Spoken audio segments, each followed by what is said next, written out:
Now, for some reason, Lil Jerome's story has largely flown under the radar. However, with the recent wave of allegations against Diddy involving the exploitation of young male artists like Justin Bieber, the internet is again abuzz with talk about Lil Jerome, who signed with Diddy's label before even reaching his teenage years. Well, Diddy has recently faced a series of lawsuits. An attorney, Tony Busby, revealed that the youngest accuser is just 9 years old.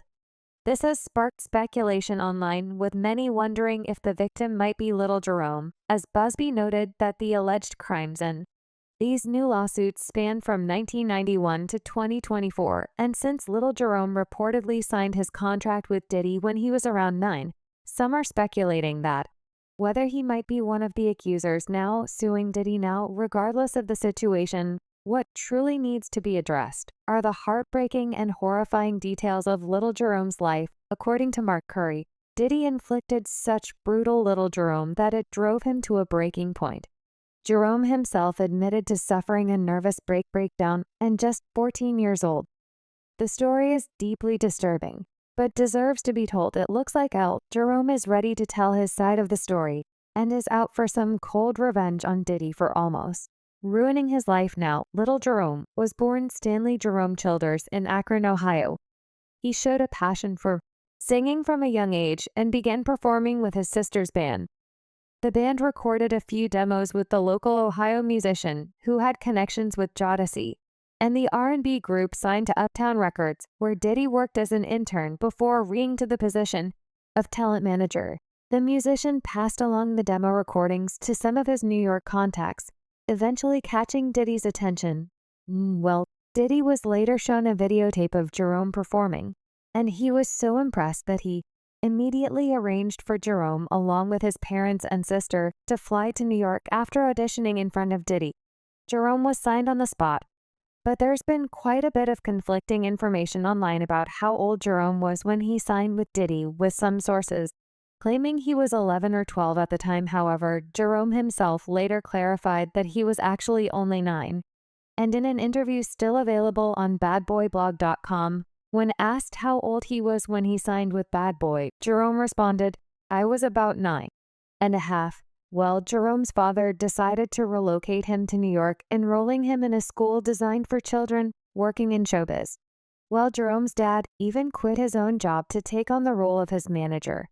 However, multiple sources have suggested that he wasn't as hands-on as one might expect, and Jerome was allegedly often left alone with Diddy in the studio, which we now know was a huge mistake. Well, Lil Jerome made his debut on 1998 compilation album Nothing But the Hotness, and went on to collaborate with major artists and producers like Kelly Price, Mario Weinman, Rodney Dark, Child Jerkins, Faith Evans, and Heavy D. He also contributed to the soundtrack of the cult film Belly, delivering a cover of Stevie W's classic Never Dream You'd Leave in a Summer. And in 1998, Lil Jerome released the single Too Old For Me featuring Diddy, which was included in the Bad Boy Greatest Hits Volume 1 compilation album. Well, Diddy also appeared with Jerome in the music video, where he was seen giving Jerome dating advice, and fans are side-eyeing that moment. Extra hard these days. See, when I was your age, how old are you? 11. Yeah, when I was 11, I used to have a crush on this girl that was 16. But I never got up enough nerve to say nothing to her. So she never even knew I liked her. To this day, I still think about it. So I don't think you should pass up the opportunity. You should holler. I don't know how you feel.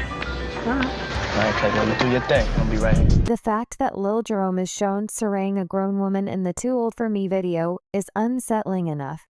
But at PS, in comparison to the allegations of what Diddy may have done to him behind the scenes before diving into these allegations, it's important to note that Jerome suffered a nervous breakdown just before leaving Bad Boy 13 years old. In that same interview for Bad Boy Blog, when asked what led to his sudden departure from the label, Jerome explains, well, it was just a mixture of growing pains and the pressure of the music business. I had a nervous breakdown, and it was in Puffy's best interest to not keep the projects, according to Jerome. He also started experiencing issues with his voice during puberty, and he was eventually diagnosed with reflux disease. But Lil Jerome said the crazy thing was that the time when I started going through puberty and then my voice started acting up, I didn't have a normal voice change once my voice started to change. It didn't change normally. I was going through reflux disease also. So, there would come times where I would try to hit notes and nothing would come out according to Lil Jerome. This was driving the label crazy because they didn't know what was going on at the time. We first thought it was just the voice change, but we realized it wasn't the voice change. Lil Jerome said, I had actually gone through the voice change already. They thought it was allergies. And then after they realized it wasn't, they finally realized it was reflux disease. However, Lil Jerome also hinted that he started experiencing some emotional issues. He said it was hard to deal with that the voice changed. Plus mentally, I started becoming emotionally different. Sometimes when you go through puberty, your emotions start to get out of whack too. Then on top of that, at the time that I was going through these changes, that's when everything started to speed up in the music business because I was about to release my album. So, the schedules of studio time and photo shoots started to go back to back. And like I said, the pressure of that and the growing pains, they beat down on me and I had a breakdown. Well, here is where the story gets really crazy.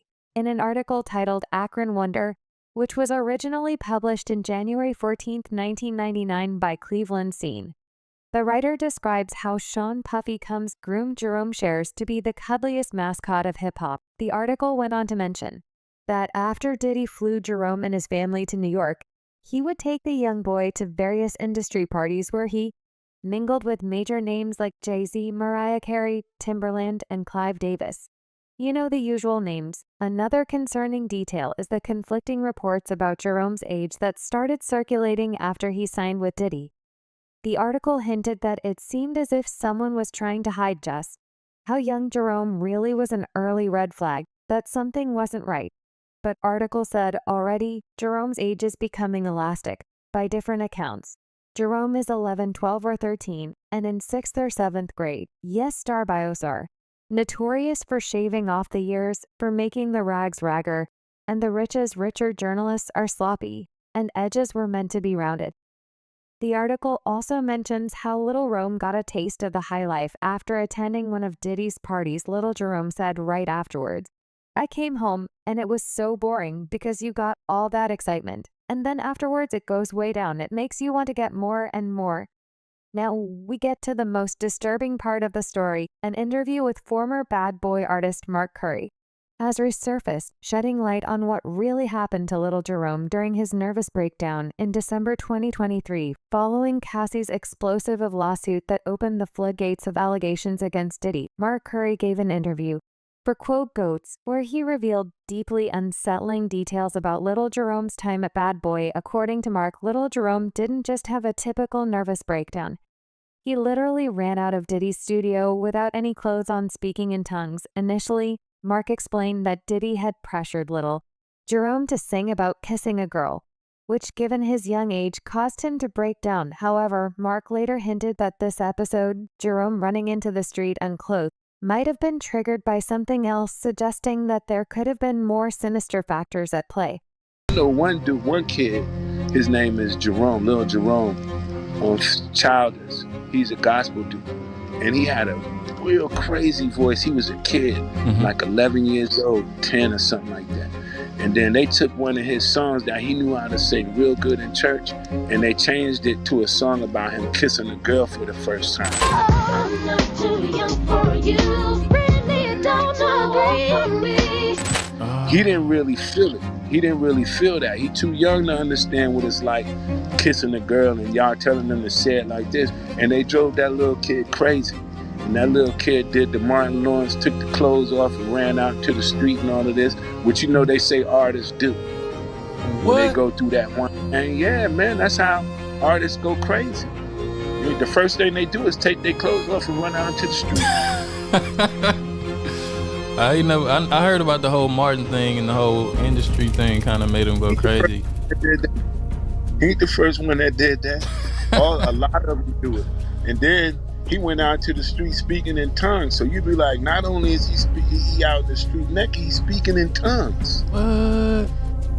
I But mean, something else got a hold of this man. It's like you kind of like, it's almost like making you sing a song about kissing a girl. You never kissed a girl before. You be like, how can I really sing this song and really love it? Mark and the interviewer came under fire from fans for making a joke out of the whole situation. Little Jerome was a child who possibly being mistreated and taken advantage of, but for some reason, they thought that was funny disgusting. But one fan commented saying the baby didn't just take his clothes off and run into the street. That's not the truth. They were in there doing unspeakable acts to that baby, a bunch of grown, disgusting demons. This just pissed me off, and the laughing was disgusting. And another person wrote, "This is the second story that Mark has told that really makes me look at him with the side eye. It's not funny that a child experienced that, like it wasn't funny about women having the juice for their drinks tampered with, or another almost drinking Diddy. It's not funny. And for any grown, very grown man to think it is by laughing, it makes me think that he was a part of the madness as well, but too broke and not relevant to be judged as Diddy laughed. Now see later, the wheels of justice stay turning and karma makes her rounds eventually. Well, after leaving Bad Boy, Lil Jerome never returned to the music industry, according to an article published in Canton Repository. Jerome now dedicates his time to the Alzheimer's disease activism and focuses on caring for his family members who have been affected by cognitive impairments. The article mentions that Jerome's father has a cognitive impairment, and one of his father's brothers suffers from both cognitive impairment and Parkinson's disease. Jerome said, "My dad's brother passed away from Lewy body, a form of dementia. His other brother has Parkinson's. My mother has showing signs of it, and my mother's stepfather has it now. My mother's friend is taking care of an aunt with it, along with the touch of schizophrenia."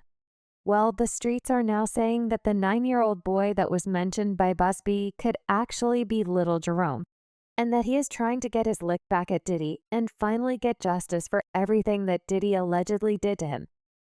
The streets are saying that he has lots of receipts to back up his claim, so it's not like he's making things up for clout. Why? The situation is a sad, sad mess. But I got to know what y'all feel about it. Do you think that Diddy did something bad to Little Jerome back in the day?